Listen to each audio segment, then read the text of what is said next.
You might be thinking to yourself, I can't stand watching this Georgia football team because the offense is anemic and horrible and deplorable. Well, let's talk about it. Next, Locked On Bulldogs.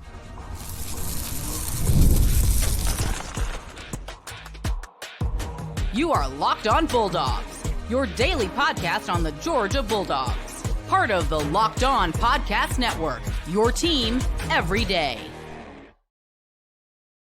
What is up, everybody? Welcome back to the Locked On Bulldogs podcast, your team every day, part of the Locked On Podcast Network. He is Clint. I am Daniel. Today's episode brought to you by our friends at Game Time. Download the Game Time app today. More on them in a moment. Thanks for being here today. It's a Monday. It's another week of Georgia football. We're coming off a win, a convincing win over Auburn.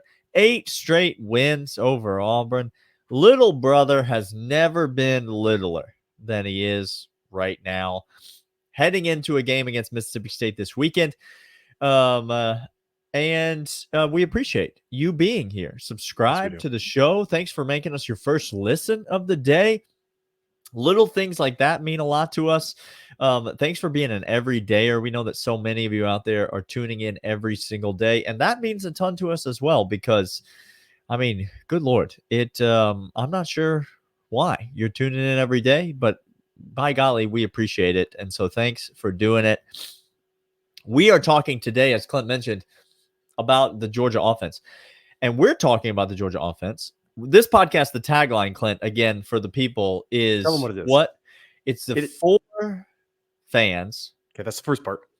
By fans. So we talk like fans talk because I'm a fan. We're fans. That's right. the thing that we are. We are not gurus or insiders. We're fans of the Georgia football team.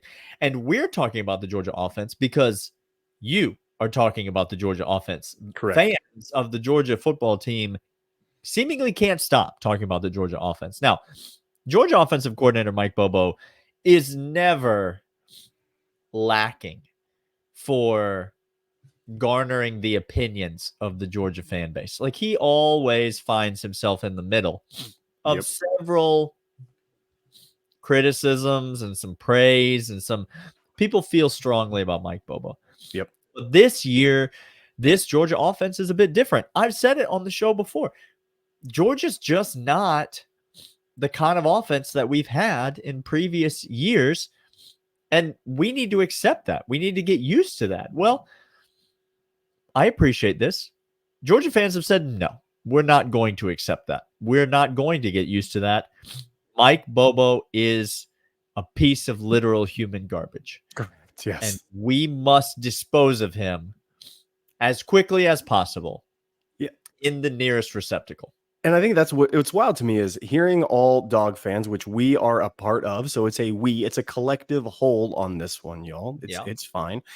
I think it's funny as we talk about it.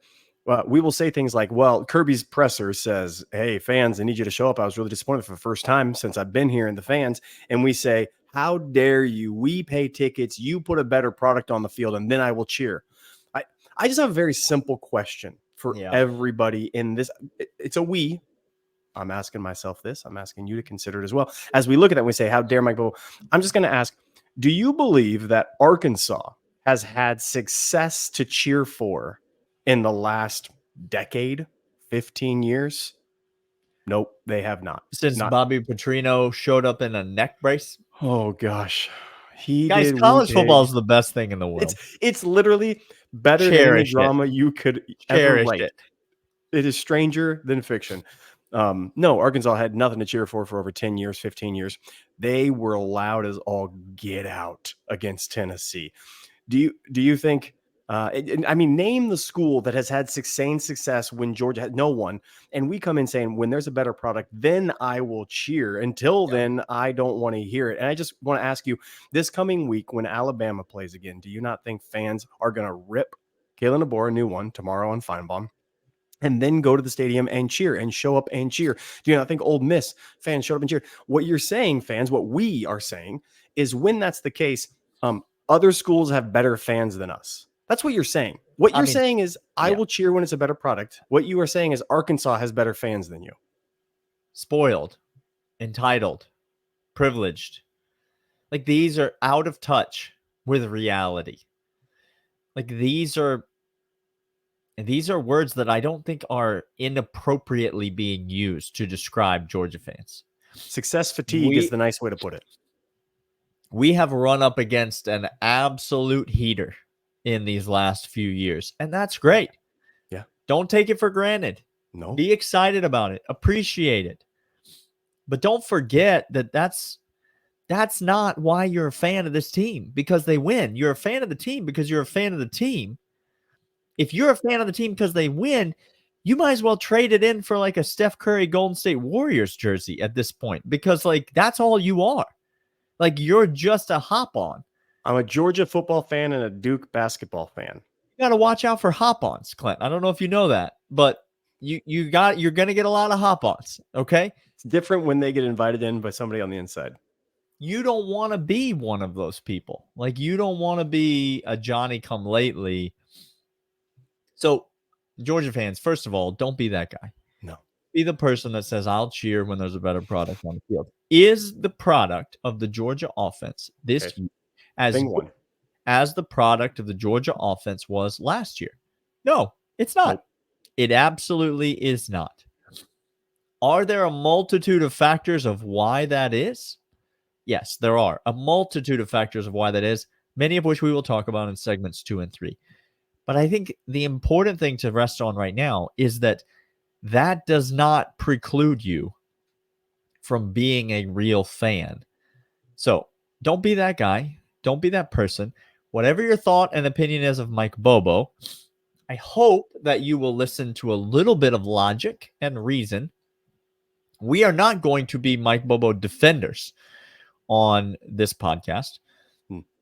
In fact, I think I'll come out and outspokenly say more things that are negative about Mike Bobo than I have in recent years.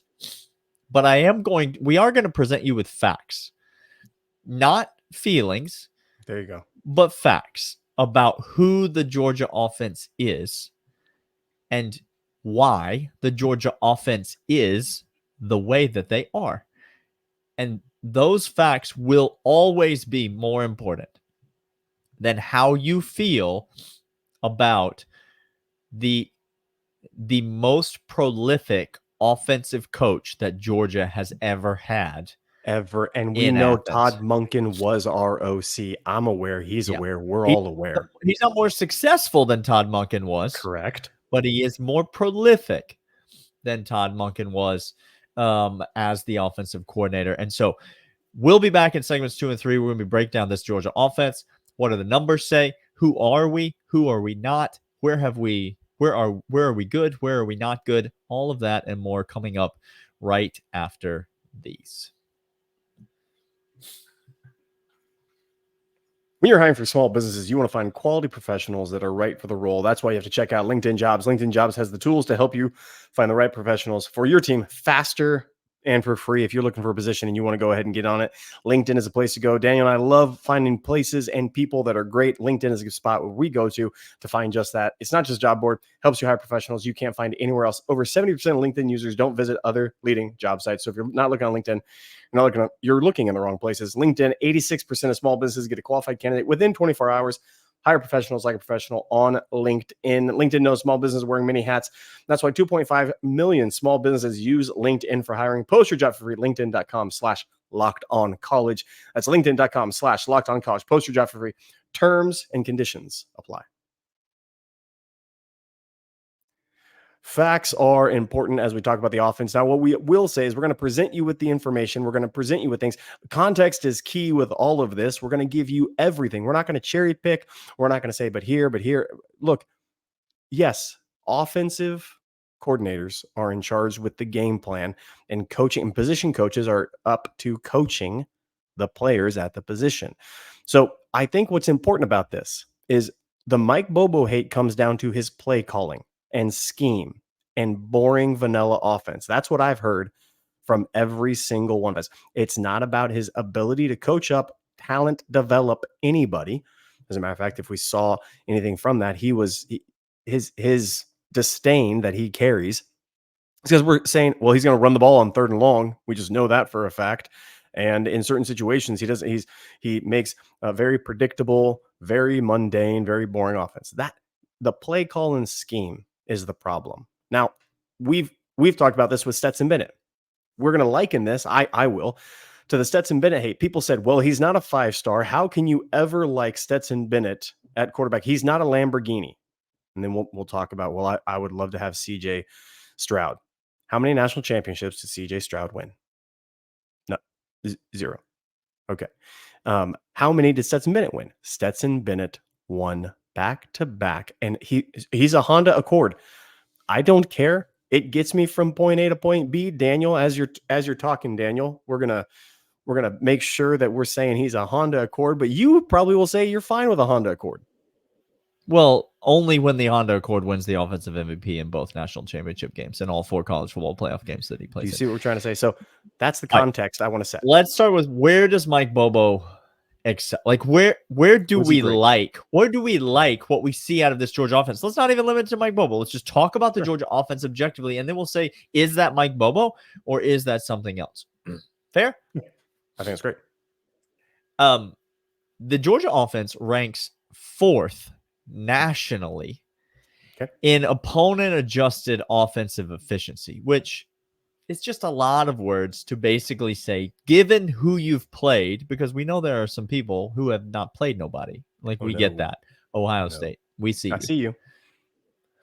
Given who you've played, how efficient is your offense? It is probably the most important offensive statistic, advanced statistic, in terms of measuring just, does your offense work? Right? Like, yes. Does Simply. it move the ball forward at the rate that you would expect the ball to be moved forward? Not in a static, empty room, but against the teams that you're playing. By the way, Georgia has the toughest defensive opponent schedule in the entire college football landscape. So we faced the toughest defensive schedule out of any other team in the nation. 4th nationally. Would you like me to read some teams off that we rank ahead of on I that would list? beg you to do so. Texas, ahead of them. Ole Miss, ahead of them. This is offensive. This is offensive rating. Superstar Lane Kiffin. Alabama. No. He's 17 years old, and yet somehow we rank ahead of him. Okay. On this list. USC, Lincoln Riley's offense. Georgia ranks ahead of them. Penn State, who's just blowing teams out, we rank ahead of. Clemson, who's, again, blowing teams out, we rank ahead of. So LSU is the only SEC team ahead of Georgia in these rankings. Okay. The LSU offense this year, by the way, is very good. The LSU defense every year is, by the way, quite bad. Opponent adjusted offensive efficiency. Georgia is really, really, really, really good. Yeah. Now, Clint, that to me is the byproduct of 2 things and 2 things alone. Okay. The offensive scheme and a quarterback who is able to read and execute the offensive scheme. So, both of which have been maligned by the Georgia fan base, by the way. But there's no other way for your offense to be efficient. Correct. To move the ball efficiently. You have to scheme the right calls, and you have to have a quarterback that gets you in those plays and is able to execute those calls to a very great degree. Georgia has both of those things. Like, this is a Mike Bobo stat winning. This is an example of how he's just better than you think he is. Period. His job is to put our players in position to go out and do it. That's his job, literally, as the one calling the plays and scheming the offense against the defense. The defense in front of me, which, by the way, LSU, the team that's ahead of us, here's their schedule. USC, Nichols, South Carolina, UCLA, and South Alabama. I beg you to name one team on their schedule that's better than I don't know, Kentucky. Maybe you'll say, well, South Carolina at the time, Maybe USC, who just lost on the road to Minnesota with 2 stars everywhere. Like, you have to understand, Mike Bobo is putting the players in position to do so. Fourth, efficiently getting in position to go ahead and do it. Now, the execution is not there. We can talk about player development, or we talk about Brock Bowers, who is the best tight end in the NFL right today, 4 or 5 weeks into the season of the NFL, not being on this team anymore. We can talk about things like that. But Mike Bobo, there was a lot of deficiencies that may have been from previous teams that were masked up by guys like Brock Bowers and others like him, Lad McConkey. But this offense, he gets the guys where they need to be. Yeah, I mean, it's like you have to just say what is true about Mike Bobo. Now, again, come back in segment 3 because I got some things to say. I got some things I do not like about this Georgia offense, and part of that is going to be Mike Bobo's fault. Part of that is going to come down to the scheme. But Georgia moves the ball more efficiently than any of the teams on our schedule that we are nervous about whatsoever. More efficiently than Texas, more efficiently than Ole Miss, more efficiently than Alabama, more efficiently than Tennessee, who's way down at 18th on that list. He ran out of bounds. He ran right out of bounds. We didn't even get to talk about it in the overreaction show, Clint, because it hadn't happened yet. He ran right out of bounds. Guys, Reggie Ball called, and he was like, that was a really dumb play by Nico on that. Like, Hupel's out here, and all of you want to praise him for his system, and you want to say, we need an electric offense like that. We want an electric offense like Alabama. Well, we figured them out in the second half, and we shut them down, and so did Vanderbilt. They stole the tape, and they said, do this. Arkansas, who has not very good defensive players, have a couple linebackers. They gave up 39 points to Oklahoma State, Clint. They gave up 39 to Oklahoma State. When they figured out how to stop the gimmick, the game is over. And that's I don't want an offense. Guys. That's Josh Heupel. Ever to look like Tennessee. Literally, I never want to hear an offense that looks anything similar to Tennessee. No, why would you? Because it's not working. They're not going to win a national championship, Clint. Okay, we're going to come back segment 3, and we got some college football playoff. They're going to be 3 losses down. Daniel, make no bones about it. Yes, that's correct. Yeah, that's correct. Come back in segment 3. We got some tough things to say about Mike Bobo, but first, these. These are, in fact, Game Time. Game Time's fantastic. GameTime.co, or download the app. Get over there right now. It's fantastic. It's where Daniel and I go to get every single ticket that we need for every single live event. Daniel might be using these this weekend as he ventures on down to Athens and checks out the Bulldog on Bulldog game happening right down there. Hit your boy up. We may be in Athens this weekend. And, Game Time is the spot that he goes to get this. It's easy. It's simple. And it has all-in pricing. You go ahead and put the slider on. If you're using all-in pricing, go ahead and put that on, and it'll tell you before you get to checkout, here's the price of the ticket that you need for everything that's happening. Fills out stuff that your incredible deals on the seats. You get to see from the seats and have these super deals and tiers. It takes out the fluff and only gives you the seats that you want. Curated deals, view from your seats, lowest price guaranteed. Game Time will credit you 110% of the difference if you find a better deal out there, but you won't. We've done this. Don't do it like we did.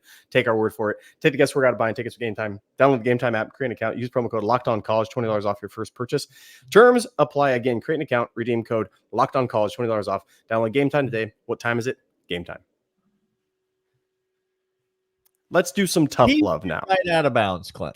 He ran 55. By the way, I'm only using his number because he's a student and I'm not going to use his name. 55 on Tennessee deserves to be kicked off and never play college football again, because he deserves to be prosecuted for assault.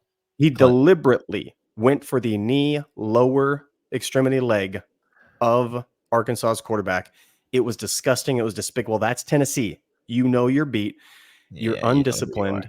You're running out of bounds, Nico. It's disgusting. And I am so happy that Tennessee lost. It was poetry in motion. Okay. All right. Let's get to Mike Bobo. The not good side. I'm going to talk to you about some things that don't make any sense. We say all the time, 2 things can be true, right?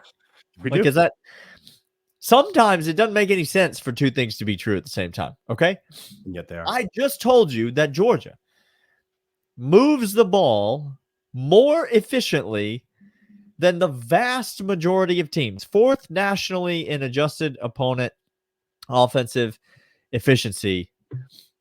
And if you don't know how he's setting you up, he chooses words carefully. I want you to remember that. And yet, let's talk about a little stat called points per drive. Clint. There it is. Moving the ball is different than scoring points. How many points do you score per drive? Do you remember when I told you that Tennessee was 18th nationally in offensive efficiency?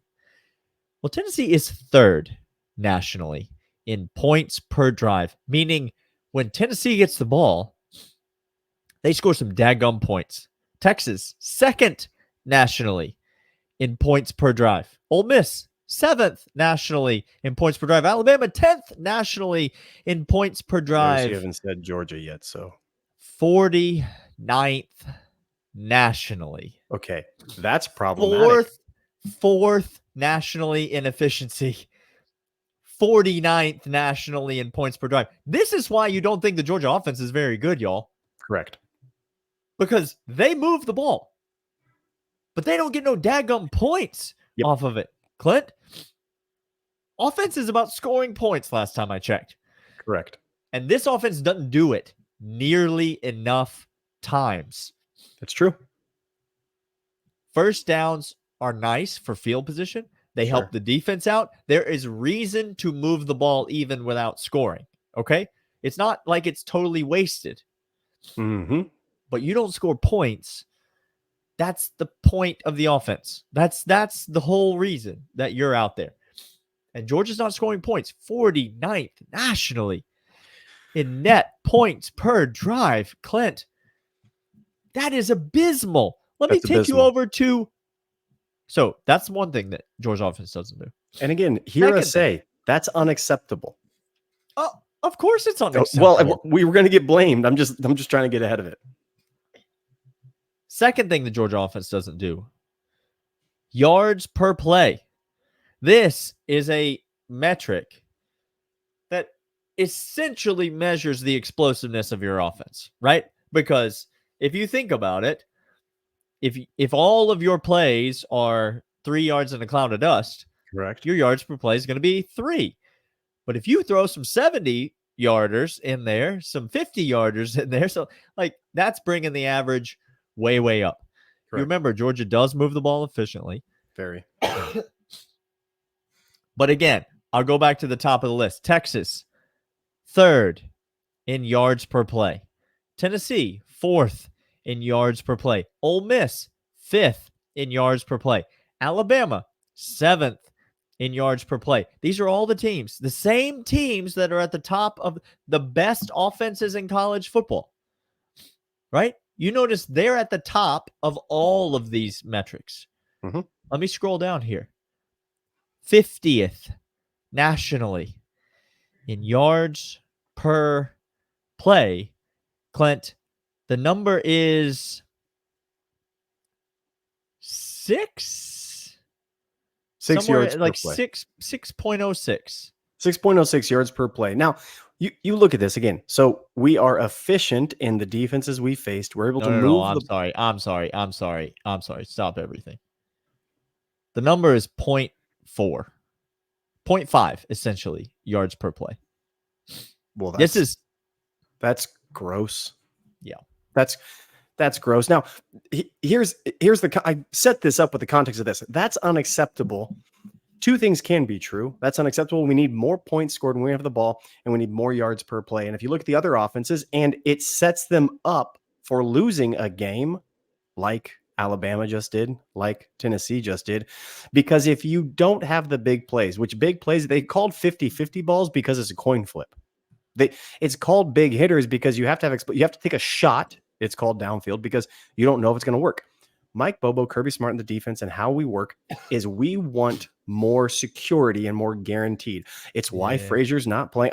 I'm setting up the context, and not to say that here's what I'm not trying to defend anybody, Daniel. That's one narrative. You can like that or not. Second narrative is we have literally faced the most daunting defensive schedule of the entire nation. And if that's being said, they're going to limit explosiveness and they're going to make you work for it. Now, we're going to have to see Mississippi State does not have a good defense. Let me repeat. They do not have a good defense. No, they Texas is not exceptional on defense. 7th nationally in defensive efficiency. Texas 7th nationally in opponent adjusted defensive efficiency. So it's gonna be a test, especially down in Austin. They're not elite. They're not the best of the best. They're in the top 10. By the way, Georgia 2nd nationally in opponent adjusted defensive efficiency. Thank you. I was gonna ask that. What I'm saying is Mike Bobo has to do better with who we have. Now, I think this could come down to personnel issues. I think we're going to see a lot more. We saw it this game.